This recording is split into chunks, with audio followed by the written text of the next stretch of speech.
যারা কেবলমাত্র স্কুল পর্যায়ে প্রিলিমিনারি পাশ করেছেন, লিখিত পরীক্ষা দিবেন, সহকারী শিক্ষক, গার্হস্থ্য, অর্থনীতি, আপনাদের বিষয় কোডটা হচ্ছে 310।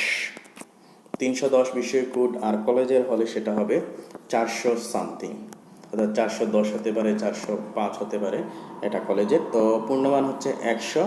তো আমাদের এইখানে সিলেবাসের অংশ রয়েছে ক গৃহ ব্যবস্থাপনা ও গৃহায়ন, খ হচ্ছে শিশু বিকাশ ও পারিবারিক সম্পর্ক, গ হচ্ছে খাদ্য ও পুষ্টি বিজ্ঞান, গ হচ্ছে বস্ত্র পরিচ্ছদ ও ব্যবহারিক শিল্পকলা।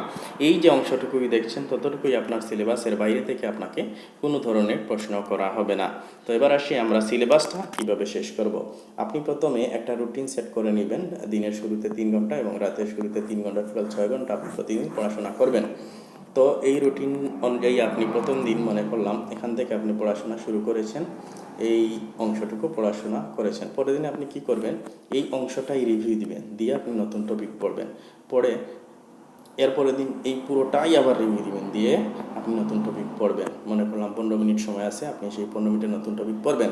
এরপরের দিন আপনি পুরোটাই রিভিউ দিবেন, রিভিউ দেওয়ার পর দেখলেন আপনার নতুন টপিক পড়ার জন্য কোনো সময় নেই। তো এটা আপনার চিন্তার কোনো কারণ নেই, আপনি নতুন টপিক পড়েননি বলে চিন্তার কারণ নেই। আপনি এই সিস্টেমটা 25 থেকে 30 দিন কন্টিনিউ করে দেখবেন।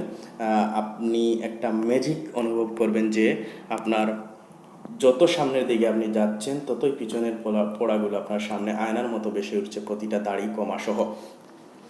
তো আমরা যেটা করি, সচরাচর 99% স্টুডেন্টরা যা করে সেটা হচ্ছে যে আমরা প্রতিদিন নতুন টপিক পড়ি, যার কারণে আমরা যত সামনের দিকে যাই তত পিছনের সব পড়া ভুলে যাই, যার কারণে আমাদের প্রথম থেকেই শুরু করতে হয়। এজন্য আমি বলবো বারবার আপনারা আমার এই সিস্টেম, এই রিভিউ দিয়ে পড়াশোনা করবেন, দেখবেন আপনি প্রথম ধাপেই লিখিততে টিকে যাবেন। তো এই ছিল আমাদের আজকের ভিডিওটি। যদি কোনো প্রশ্ন থেকে থাকে অবশ্যই কমেন্ট করবেন, আমরা উত্তর দেওয়ার চেষ্টা করব। ধন্যবাদ।